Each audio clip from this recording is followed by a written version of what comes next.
उबलते हैं तो भूचाल उबल जाते हैं, हम मचलते हैं तो तूफान मचल जाते हैं। हमको बदलने की कोशिश ना करो यारों, हमको बदलने की कोशिश ना करो यारों, हम बदलते हैं तो इतिहास बदल जाते हैं। आप देख रहे हैं नेशनल वॉच, खबरों का खजाना। नमस्कार दोस्तों, Uttar Pradesh federation of ministerial services association के एक दिवसीय प्रांतीय सम्मेलन का आयोजन राजधानी लखनऊ के कृषि भवन में किया गया। दोस्तों, इस सम्मेलन में प्रदेश के जितने भी सरकारी विभाग हैं, लगभग उनके सभी विभागों के पदाधिकारी यहां मौजूद थे। तृतीय और चतुर्थ श्रेणियों के कर्मचारियों को लेकर के कुछ 11 मांगे हैं जिनको लेकर के कर्मचारी लगातार आंदोलनरत हैं। उसी को लेकर के आज केंद्र की मोदी सरकार और उत्तर प्रदेश की योगी सरकार को ज्ञापन भी सौंपे गए हैं। आइए हम पदाधिकारियों से बातचीत करते हैं और जानते हैं क्या वो मुद्दे हैं, क्या वो मांगे हैं जो लोकसभा चुनाव की उल्टी गिनती शुरू होने से ठीक पहले सरकार के सामने रखे गए हैं। UP federation of ministerial association का एक बहुत प्रतीक्षित सम्मेलन था जो विगत कई महीनों से आयोजित होने की तैयारी में था, लेकिन हो नहीं पा रहा था किन्हीं कारणों। आज निश्चित हुआ, आज ये अधिवेशन हुआ है। इसमें हमारे मुख्य अतिथि माननीय केंद्रीय राज्य मंत्री श्री कौशल किशोर जी,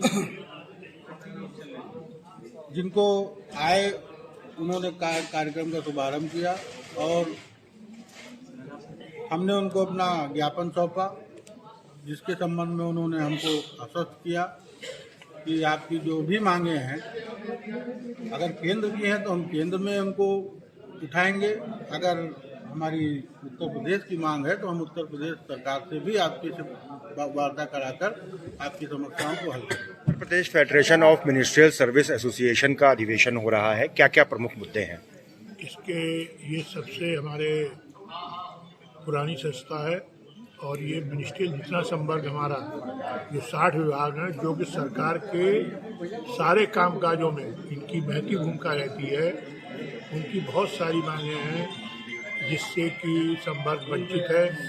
ऐसे में हमारे मिनिस्ट्रियल फेडरेशन के प्रांतीय अध्यक्ष, प्रांतीय महामंत्री श्री पुनीत कुमार त्रिपाठी द्वारा ये सम्मेलन मिला करके सरकार को ये बताना चाहा है कि मिनिस्ट्रियल संवर्ग जो कि दिन पर दिन स्ट्रेंथ कम होने के बावजूद भी बराबर सरकार के कार्यों में भागीदारी बढ़कर हिस्सा ले रहा है, उसकी प्रमुख मांग है PFRDA पुरानी पेंशन बहाल की जाए, 11 महीने का जो वेतन है जो हमारा DA रुका हुआ है उसको दिया जाए, जो हमारे रिक्त पद हैं उनको अविलंब भरा जाए, क्योंकि जनता की सीधी बात अगर किसी कार्यालय में है तो सीधे टच में रहते हैं, वहीं से उनका निस्तारण होता है। जब एक ही कार्यालय में एक ही व्यक्ति काउंटर पर, बहुत सारे कार्यालय तो ऐसे मिनिस्ट्रियल संवर्ग के हैं जहां पर भर्ती के अभाव में कर्मचारी ही नहीं है, आउटसोर्सिंग संविदा वाले हैं, उनकी कोई रिस्पॉन्सिबिलिटी नहीं है।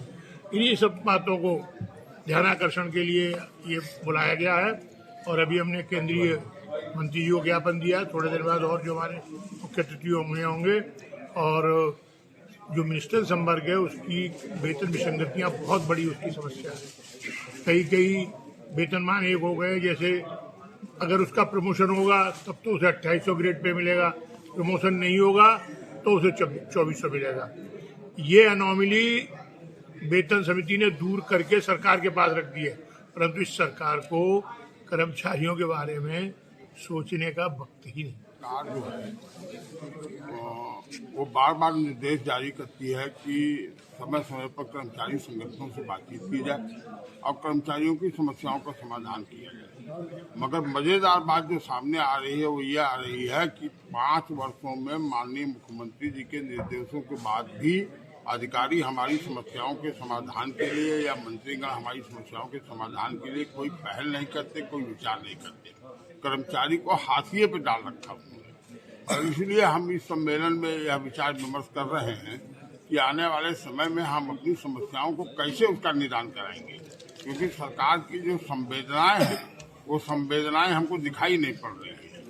वो कर्मचारियों की समस्याओं का समाधान नहीं करना चाहती है। तो हमारी जो स्थिति है वो ये है कि हम सरकार को ये बताना चाहते हैं कि आपके का जो ढांचा है उस ढांचे में सरकारी कर्मचारी की भी महत्वपूर्ण भूमिका है, और उस सरकारी कर्मचारियों की जो महत्वपूर्ण भूमिका है उसको आप अगर पूरा करेंगे तो वो पूरे मनोयोग से सरकार के द्वारा जो विकास के कार्य किए जा रहे हैं उस विकास के कार्य को आगे बढ़ाने का काम करेगा। तो दोस्तों, देखा आपने किस तरीके से उत्तर प्रदेश के सरकारी कर्मचारियों ने लोकसभा चुनाव के ठीक पहले एक बार फिर मोदी सरकार और योगी सरकार को चेतावनी जारी कर दी है। अब देखना होगा कि चुनाव से पहले सरकार इनकी मांगों पर कितना ध्यान देती है।